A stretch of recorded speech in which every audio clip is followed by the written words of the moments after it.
क्षेत्रफल के हिसाब से लद्दाख देश का सबसे बड़ा लोकसभा क्षेत्र है। 2011 की जनगणना के मुताबिक यहाँ लगभग 3 लाख की जनसंख्या है। इसमें लगभग 46% आबादी मुसलमानों की है। मुसलमानों की संख्या अधिक है। लद्दाख के केंद्र शासित प्रदेश बनने के बाद ही करगिल के लोगों को शिकायत रहती है कि उन्हें कम सुना जाता है। दरअसल 5 अगस्त 2019 को केंद्र सरकार ने एक ऐतिहासिक फैसला लेकर जम्मू कश्मीर को विशेष राज्य का दर्जा देने वाले अनुच्छेद 370 को रद्द कर दिया था। इसके बाद जम्मू कश्मीर और लद्दाख 2 केंद्र शासित प्रदेश बने थे, लेकिन लद्दाख के सामाजिक कार्यकर्ता और नेता सोनम वांगचुक लद्दाख को 6ठी अनुसूची का दर्जा और राज्य का दर्जा देने की मांग को लेकर 21 दिन के क्लाइमेट उपवास पर बैठे हुए हैं। 57 वर्षीय वांगचुक ने पिछले हफ्ते 6 मार्च को अपने अनशन शुरू किया था, जब लद्दाख के नेताओं और गृह मंत्रालय के बीच बातचीत विफल हो गई थी। आखिर क्या है ये पूरा मामला, चलिए समझते हैं। क्षेत्रफल के हिसाब से लद्दाख देश का सबसे बड़ा लोकसभा क्षेत्र है। 2011 की जनगणना के मुताबिक यहाँ लगभग 3 लाख की जनसंख्या है। इसमें लगभग 46% आबादी मुसलमानों की है। लेह में बौद्ध लोग अधिक हैं, तो वहीं करगिल में मुसलमान अधिक हैं। लद्दाख के केंद्र शासित प्रदेश बनने के बाद ही करगिल के लोगों को शिकायत रहती है कि उन्हें कम सुना जाता है। दरअसल 5 अगस्त 2019 को केंद्र सरकार ने एक ऐतिहासिक फैसला लेकर जम्मू कश्मीर विशेष राज्य का दर्जा देने वाले अनुच्छेद 370 को रद्द कर दिया था। इसके बाद जम्मू कश्मीर और लद्दाख 2 केंद्र शासित प्रदेश बने थे, लेकिन लद्दाख के सामाजिक कार्यकर्ता और नेता सोनम वांगचुक लद्दाख को 6ठी अनुसूची का दर्जा देने और राज्य का दर्जा देने की मांग को लेकर 21 दिन के क्लाइमेट उपवास पर हैं।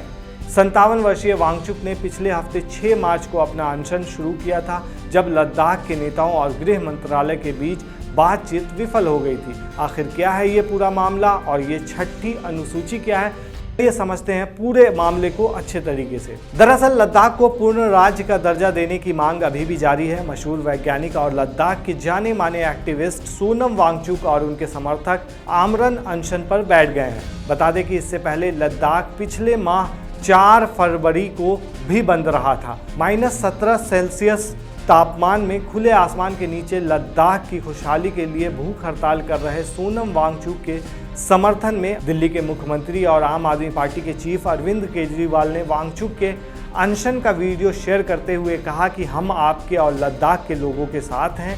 यह बेहद गंभीर और बिल्कुल अस्वीकार्य है कि कैसे केंद्र ने लद्दाख को धोखा दिया है।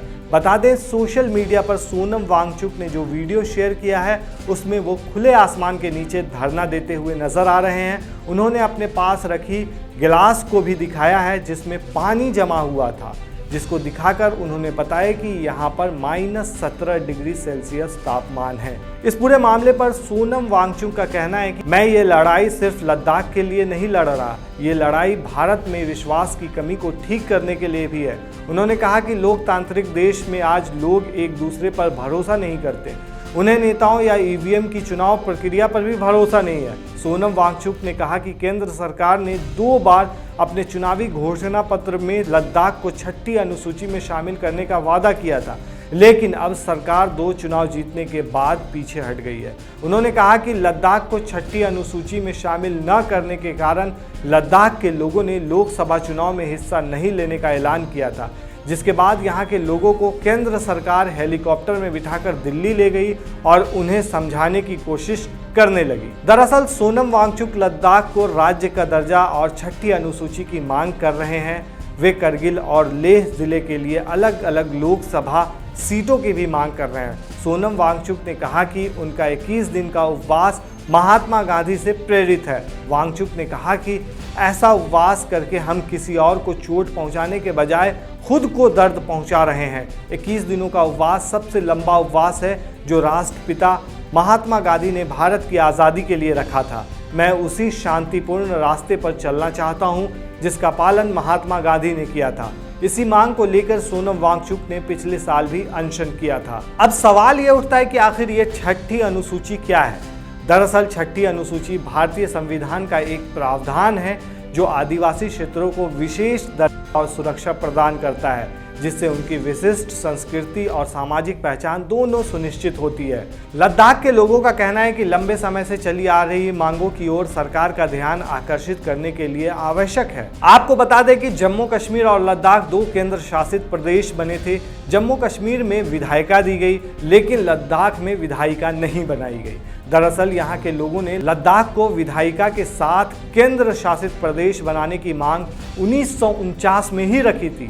33 साल पहले 1989 में अलग राज्य की मांग को लेकर यहाँ आंदोलन भी हुआ था। 70 साल बाद लद्दाख के केंद्र शासित बनने की मांग पूरी हुई, लेकिन लद्दाख को विधायिका नहीं मिली। यहाँ के लोगों का कहना है कि संवैधानिक सुरक्षा न मिलने से यहाँ के जमीन, रोजगार, पर्यावरण की सुरक्षा और सांस्कृतिक पहचान सब पर खतरा है। यही वजह है कि 2019 में तत्कालीन राज्य जम्मू और कश्मीर में संवैधानिक बदलाव के बाद से क्षेत्र के प्रतिनिधि लगातार केंद्र शासित प्रदेश लद्दाख को बार बार छठी अनुसूची में शामिल करने की मांग उठाते आ रहे हैं। दरअसल छठी अनुसूची में संविधान के अनुच्छेद 244(2) और अनुच्छेद 275(1) है। इन दोनों आर्टिकल्स के तहत खास प्रावधान है। इस अनुसूची के तहत जनजाति क्षेत्र में ऑटोनोमस जिले बनाने का प्रावधान किया गया है। ऑटोनोमस का मतलब किसी का हस्तक्षेप नहीं।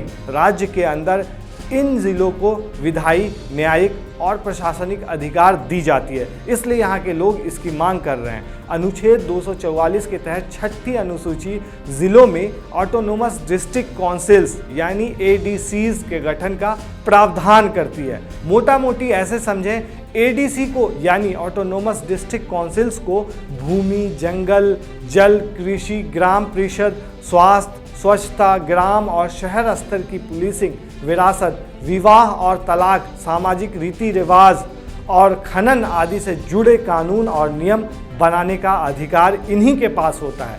अब सवाल ये उठता है कि लद्दाख क्यों कर रहा है छठी अनुसूची में शामिल होने की मांग।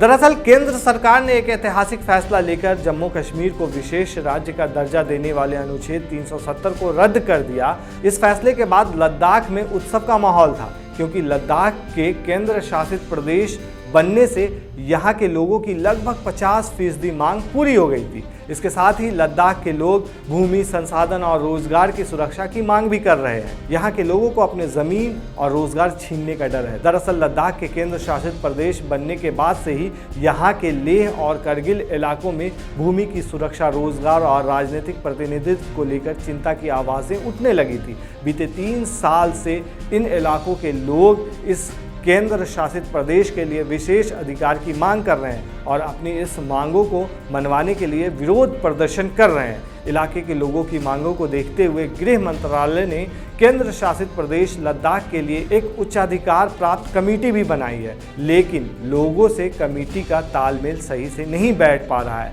अब सवाल यह है कि आखिर इन इलाके के लोगों में नाराजगी क्यों बढ़ रही है और आगे ये क्या रुख इख्तियार करने जा रहे हैं। दरअसल लद्दाख देश का सबसे बड़ा लोकसभा क्षेत्र है, जो अभी मैंने बताया। 2011 की जनगणना के मुताबिक यहाँ लगभग 3 लाख की जनसंख्या है। इसमें 46% आबादी मुसलमानों की है। लेह में बौद्ध लोग अधिक हैं, तो वहीं करगिल में मुसलमान अधिक हैं। लद्दाख के केंद्र शासित प्रदेश बनने के बाद ही करगिल के लोगों को शिकायत रहती है कि उन्हें कम सुना जाता है, जो अभी मैंने बताया आपको। जब लद्दाख केंद्र शासित प्रदेश नहीं था, उससे पहले लेह में रहने वाले लोगों का मानना था कि उनकी बात को कम तवज्जो दी जाती है, क्योंकि जम्मू कश्मीर में मुसलमानों की आबादी ज़्यादा है। जम्मू और कश्मीर के विशेष दर्जे को रद्द करने और तत्कालीन राज्य को 2 केंद्र शासित प्रदेश में बांट देने से बौद्ध बहुल लेह में खुशी और कुछ पल का खुशी का एहसास था, लेकिन मुस्लिम बहुल करगिल कुछ हद तक आशंका से घिर गया। दरअसल सितंबर 2019 में राष्ट्रीय अनुसूचित जनजाति आयोग ने छठी अनुसूची के तहत लद्दाख को शामिल करने की सिफारिश की। आयोग ने यह सिफारिश इस नए केंद्र शासित प्रदेश में 97% से अधिक आबादी के जनजाति या आदिवासी होने को लेकर की थी। यहाँ देश के अन्य हिस्से के लोगों के ज़मीन खरीदने या अधिग्रहण करने पर भी प्रतिबंध लगाया गया है, क्योंकि इस प्रदेश की खास सांस्कृतिक विरासत के संरक्षण की ज़रूरत महसूस की गई। केंद्र सरकार ने लद्दाख में छठी अनुसूची जैसी सुरक्षा का वादा किया गया। फिलहाल सोनम वांगचुक का अनशन जारी है। अब देखने वाली बात यह है कि केंद्र सरकार इस पूरे मामले पर क्या फैसला लेती है। आप क्या सोचते हैं इस पूरे मामले पर, हमें कमेंट में ज़रूर बताएं।